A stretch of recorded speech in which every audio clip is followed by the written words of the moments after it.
Yo les amis, j'espère que vous allez bien. On se retrouve pour le débrief de ce match entre le Real Madrid et Villarreal les amis. Ça remonte à 2021 les amis qu'on les avait plus battus. Enfin on brise cette malédiction. Franchement, c'est pas trop tôt. 4 buts à 1 pour le Real Madrid et ça fait plaisir les gars. Moi je voulais même qu'ils aillent jusqu'à 5 mais 4 buts c'est pas mal. Voilà, franchement c'est très bien. Les gars, dans cette vidéo, on va parler des joueurs qui m'ont impressionné aujourd'hui du côté du Real Madrid et aussi les joueurs qui m'ont le moins impressionné. Donc on va parler de tout ça et tout ce qui s'est passé voilà en détail. Donc on commence déjà par le fait que le Real Madrid, malgré tout ce qui s'est passé cette saison, tout ce qu'on a traversé, c'est-à-dire les blessures, malgré le départ de Karim Benzema il y a la saison dernière, malgré le départ des grandes légendes du Real Madrid, les gars, ce Real Madrid reste toujours aussi terrifiant en Europe. Franchement, je pense que demain, il n'y a aucun club qui rêverait de tomber sur nous. Franchement, je trouve important de parler de ça parce que quand on prend un club comme le Real Madrid, Manchester United, c'est des clubs qui ont perdu leur âme, les gars. C'est pas le Barça qu'on a connu à l'époque. C'est pas le Manchester United qu'on a connu à l'époque. C'est pas l'AC Milan qu'on a connu à l'époque.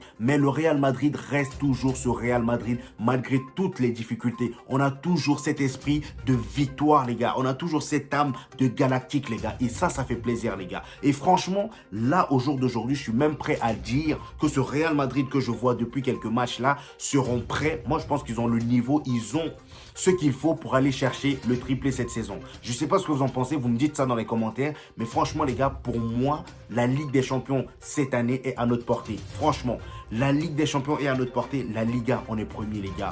On a fait du 6 sur 6 en Ligue des Champions. Et là, aujourd'hui, encore une fois, on a montré à quel point, malgré que ce soit une équipe compliquée à battre Villarreal, à quel point c'est facile pour nous en termes d'attaque. Hein? On commence déjà par Brahim Diaz, les gars. Brahim Diaz qui prend le ballon au milieu. Il part te marquer tout seul. Tout seul. Le mec, je ne l'ai jamais vu avec Ronaldinho. Mais les gars, ce mec-là, il est trop chaud. Justement, c'est pour ça que je dis, le fait que Vinicius soit blessé, c'est un peu un mal pour un bien. Parce que certes, c'est voilà, le fait qu'il soit blessé, on est un peu en manque d'attaquants. Voilà, on a eu du mal à le remplacer. Mais les gars, le fait qu'il soit blessé, ça nous a permis franchement de voir le potentiel qu'a Brahim Abdelkader Diaz. Franchement, le contrôle orienté, la conduite de balle, les feintes devant la surface pour ensuite marquer, les gars, tout était impeccable. Franchement, c'était masterclass sur ce but. Franchement. Les gars, on va parler de Rodrigo. Les gars, Rodrigo, franchement, je pense qu'il lui fallait juste un peu de temps pour se réveiller. Et là, depuis quelques matchs, on voit à quel point le gars, il est éveillé. Il a assez dormi. On a tellement pleuré en début de saison. Voilà, le fait qu'on ne voyait pas le Rodrigo qu'on attendait, le Rodrigo de la saison dernière. Mais les gars, là, Rodrigo, depuis qu'il a récupéré ce côté gauche, il est terrible. Il est terrible. Surtout avec Brahim Diaz sur son côté droit. C'est juste incroyable comment la fusion des deux est fluide. C'est juste exceptionnel à regarder, les gars. Rodrigo, c'est le seul Brésilien en termes d'ailier qui me fait kiffer. C'est pas comme des gens qui s'inventent dévier des nationalités là du côté du Barça, le Rafinha. Pour moi, Rafinha, c'est un Congolais, les gars. Je l'ai dit hier sur TikTok, sur mon compte TikTok, pour ceux qui me suivent. Vous savez très bien, je pense que ce mec-là, c'est une fraude. Voilà, je suis désolé, mais Rafinha, c'est une fraude. Voilà. En termes d'ailier, comment tu peux être un ailier sans percuter, sans provoquer les latéraux? On a bien vu le match face au Real Betis. Est-ce que vous avez vu comment Rodrigo, il a terminé les gens sur les côtés? C'est ça on appelle un ailier, surtout un ailier brésilien, les gars, pardon. Voilà, c'est ce qu'on cherche. Et là, Rodrigo, il fait ça à la perfection en ce moment. Et son match d'aujourd'hui, encore une fois, était juste incroyable. Jude Bellingham.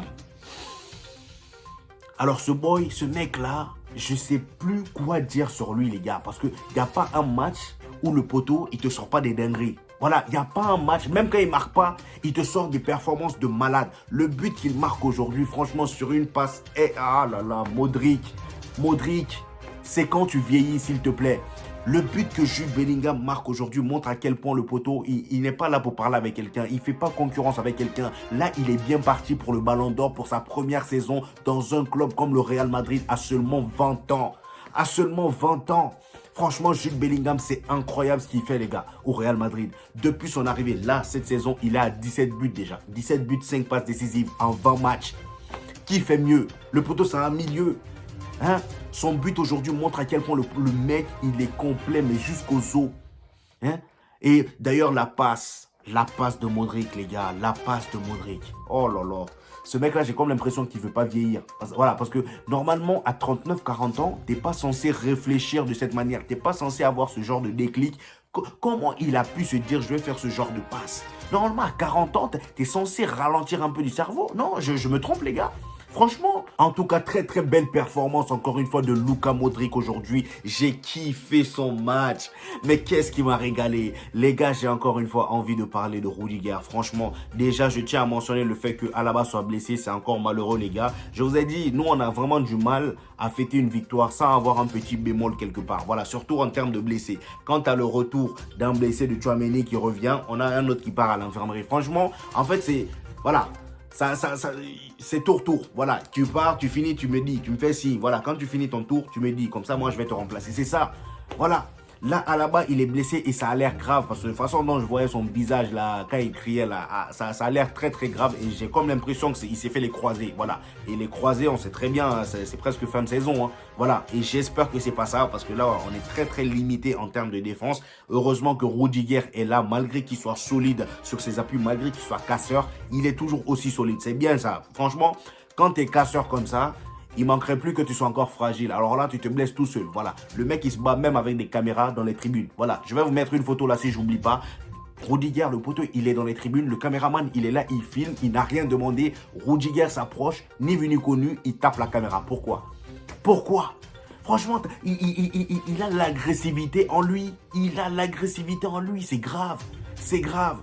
En tout cas, Rudiger, depuis le début de la saison, il m'a jamais déçu.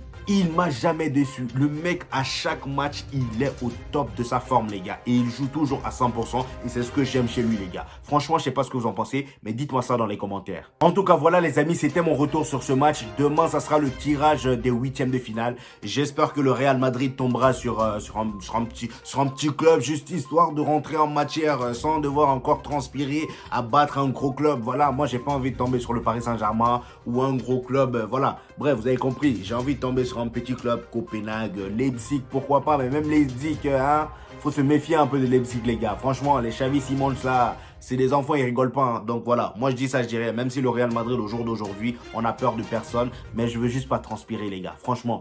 Donc on se retrouve demain, les gars. Pour ceux qui sont sur TikTok, on se retrouve sur TikTok pour le tirage au sort. Et les gars, vous inquiétez pas, je vous ferai une vidéo pour vous débriefer le tirage au sort, les gars. On est ensemble. Likez la vidéo si vous avez aimé, les gars, et abonnez-vous pour ne rater aucun débrief, les gars, et aucune news sur ma chaîne, les gars. Donc, on se retrouve au prochain épisode. Peace!